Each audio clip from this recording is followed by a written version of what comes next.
navn det er Tage, og jeg er her sammen med min dejlige mor. Hej alle sammen, velkommen til. I dag skal vi nemlig lave en rigtig lækker ret. En man kan blive ved at spise faktisk igen og igen. Meget populær ret. Håber I vil nyde det. Og jeg undrer jer sikkert, hvad vi skal lave i dag, og jeg kan afsløre, det er nemlig pizza! Yay! Godt så alle sammen. Det vi så har gjort, det er, at vi har taget ingredienserne og samlet det her, man skal bruge til at lave vores dejlige dej og vores skønne tomatsauce. Nemlig. Og her har vi ingredienserne til den dejlige ret. Det skal blive spændende. Og her har vi så ingredienserne til, hvad vi skal bruge. Lidt sukker og hvidløg, salt og hakket tomater på dåse med noget krydderi i for at gøre det lidt nemmere. Og så tomatpuré og løg. Og til dejen skal vi bruge hvedemel og olie og gær. Som sagt, så har vi fortalt, hvad vi skal bruge af ingredienser til vores pizzaer. Jeg tænker som det første, så vil vi begynde at lave dejen. Den er enkelt, og der kommer som regel 4 pizzaer ud af den. Og så sovsen bagefter. Så Tage, hvad laver du? Hvad? Hvad er det? Det her. Jeg tænkte, det her det ville tage en evighed, før der egentlig var pizza. Nå, det... Så jeg gjorde det, at jeg har bestilt nogen, så jeg har lidt om til det. Jeg skal give dig noget, du. Hvad? Det tror du selv på. Nej! Du kan godt komme med det papmand. Vi skal have morpizzaer. Hjemmelavet dejlige pizza, vi ved hvad er. Nej! Sådan. Vi starter med 5 dl tempereret vand.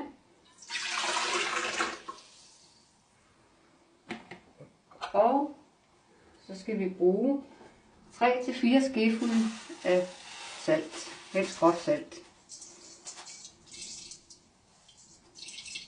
Ja. Det bliver lidt på mål, på øjemål. Plejer det at blive. Og så skal vi have noget olie. Og vi bruger rapsolie her. Synes vi er den bedste.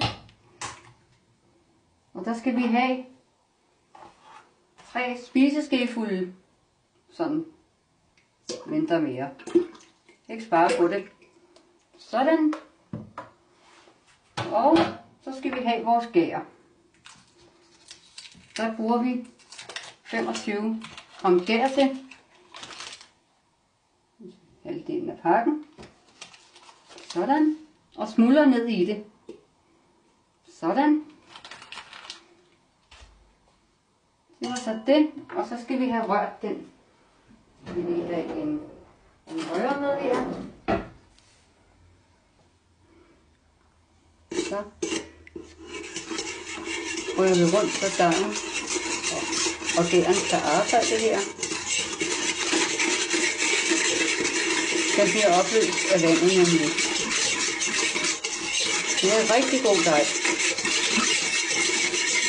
Så har vi fået de mest basale i. Så skal vi have noget, der hedder mel. Ja. Og på øjemål, så er det cirka 900 gram mel til det, som vi måler af her.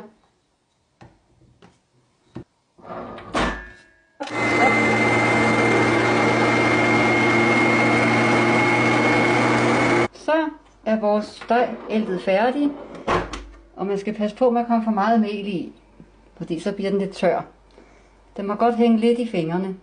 Så kan man tilpasse det, når man skal ælte den. Så lægger vi klæde over, så den ikke bliver bagt inde i ovnen, vores dej. Så har jeg sat den på lidt under 50 grader. Så hæver den ganske enkelt og fint herinde i ovnen en time. Godt så. Nu har vi gjort sådan, at dejen den skal bare have en time, hvormed den lige hæver på 50 grader. Og nu er spørgsmålet, hvad skal man lave? Ja. Hvad med, at vi går ud og får danset lidt? Yeah! Yeah, let's go! Yeah, let's go!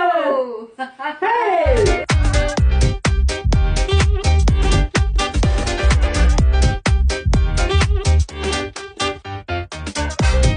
Og således, så har vi hernede givet den en hel time. Så næste del, det er, at vi skal give den nogle bank for at slå luften ud af det. Og det overlader jeg til min kære mor. Jeg står herovre, og jeg ser på. Og det tror du? Hvad? Det er bare her. Du bliver her, du skal hjælpe til. Ja, så har vi fået dejen ud af skålen, og så skal vi til at ælte her. Det er vigtigt, at den bliver slået ordentligt sammen. Og så den ser luftig og god ud. Og har lidt mel på hænderne og på bordet der. Så er den så flot og færdig. Så langt, så godt. Og så skal vi have delt den op i 4 dele. Voila! 4 pizzaer. Ja, så er vi færdige med at lave dejen. Og nu skal vi til det vigtigste, en af dem. Nemlig kronen på værket. Sovsen. Den kan jeg hjælpe med. Nå, det kan du. Ja, jeg har kronen her.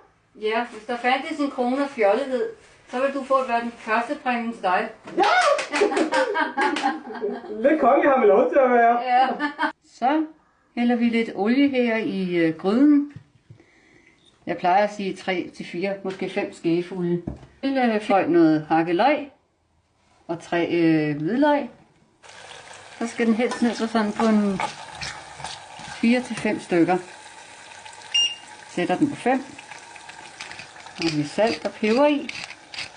Pæne teskefulde tomatpuré. Og lidt chili. Halv teskefuld cirka sukker. Bøtte hakket tomater. Med krydderi i. Så skal den stå og simre i 25 minutter med låg over. Så skal vi blende vores sovs til pizzaerne. Så har vi blendet vores tomatsovs, og den er klar til pizzaerne. Yes! Så er vi kommet til det sidste del, hvormed at vi så får skabt selve pizzaen. Vi skal til at gøre det, at vi ruller den ud, kommer vores dejlige fyld på, ind i ovnen, og så lige nogle småting, så voilà, så er der serveret noget lækkert.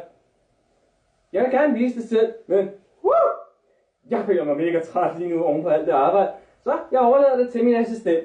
Hvem er din assistent? Det er du da. Er jeg? Ja da. Jeg skal vise dig, hvem der er Hvad? assistent. Du går der blive rodet en tur. Nej! Vent. Det er sgu ret det her. Bare lidt mere til venstre. Så har vi en smuk lille pizzadej her.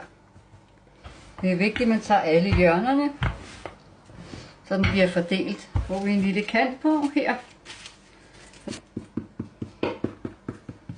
Så er vi i gang med vores pizzasauce, der skal ovenpå her. Så er vi ved at være klar med vores gode pizza her. Så altså fylden. Så kommer vores pizza på. Så, nu hvor den er kommet ud af ovnen, så drysser man som regel altid lidt olie let henover, så den holder saften.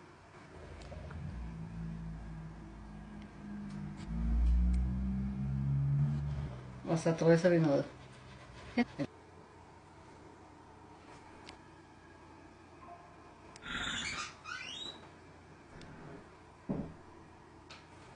Så er vi kommet til vejs ende, og vi har fået lavet vores pizza. Vi håber på, at I vil have en kæmpe fornøjelse i at prøve at lave det selv.